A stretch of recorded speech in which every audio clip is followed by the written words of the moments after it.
कृष्णा, जय श्री राधे। आप सभी का दिन शुभ और मंगलमय हो।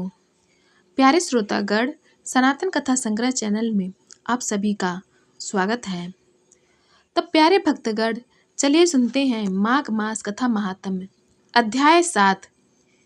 चित्रगुप्त ने उन दोनों के कर्मों की आलोचना करके दूतों से कहा कि बड़े भाई कुंडल को घोर नरक में डालो और दूसरे भाई विकुंडल को स्वर्ग में ले जाओ जहाँ उत्तम भोग है।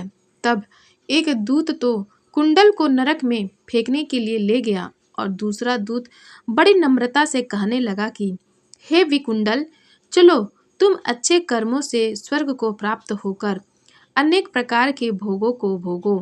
तब विकुंडल बड़े विस्मय के साथ मन में संशय धार कर दूत से कहने लगा कि हे यमदूत, मेरे मन में बड़ी भारी शंका उत्पन्न हो गई है, अतएव मैं तुमसे कुछ पूछता हूँ। कृपा करके मेरे प्रश्नों का उत्तर दो। हम दोनों भाई एक ही कुल में उत्पन्न हुए, एक जैसे ही कर्म करते रहे। दोनों भाइयों ने कभी कोई शुभ कार्य नहीं किया, फिर एक को नरक क्यों और दूसरे को स्वर्ग किस कारण प्राप्त हुआ? मैं अपने स्वर्ग में आने का कोई कारण नहीं देखता। तब यमदूत कहने लगा कि हे विकुंडल, माता पिता पुत्र पत्नी भाई बहन से सब संबंध जन्म के कारण होते हैं और जन्म कर्म को भोगने के लिए ही प्राप्त होता है। जिस प्रकार एक वृक्ष पर अनेक पक्षियों का आगमन होता है, उसी तरह इस संसार में पुत्र भाई माता पिता का भी संगम होता है। इनमें से जो जैसे जैसे कर्म करता है वैसे ही फल भोगता है।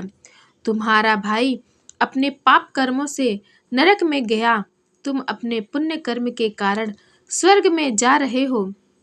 तब विकुंडल ने आश्चर्य से पूछा कि मैंने तो आजन्म कोई धर्म का कार्य नहीं किया, सदैव पापों में ही लगा रहा। मैं अपने पुण्य के कर्म को नहीं जानता। यदि तुम मेरे पुण्य के कर्म को जानते हो तो कृपा करके बताइए।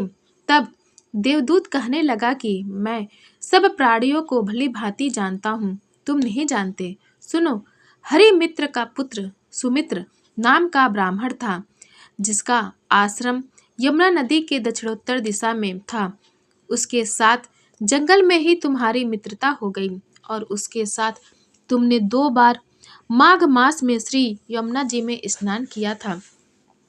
पहली बार स्नान करने से तुम्हारे सब पाप नष्ट हो गए और दूसरी बार स्नान करने से तुमको स्वर्ग प्राप्त हुआ। सो हे वैश्वर, तुमने 2 बार माघ मास में स्नान किया, इसी के पुण्य के फल से तुमको स्वर्ग प्राप्त हुआ और तुम्हारा भाई नरक को प्राप्त हुआ।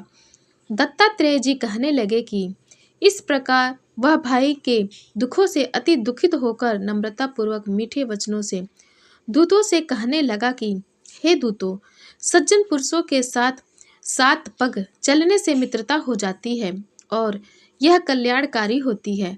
मित्र प्रेम की चिंता न करते हुए तुम मुझको इतना बताने की कृपा करो कि कौन से कर्म से मनुष्य यमलोक को प्राप्त नहीं होता, क्योंकि तुम सर्वज्ञ हो। प्यारे श्रोतागण, माघ मास कथा महात्म्य का अगला अध्याय जानने के लिए आप हमारे चैनल सनातन कथा संग्रह को लाइक करें, शेयर करें और सब्सक्राइब करें। धन्यवाद।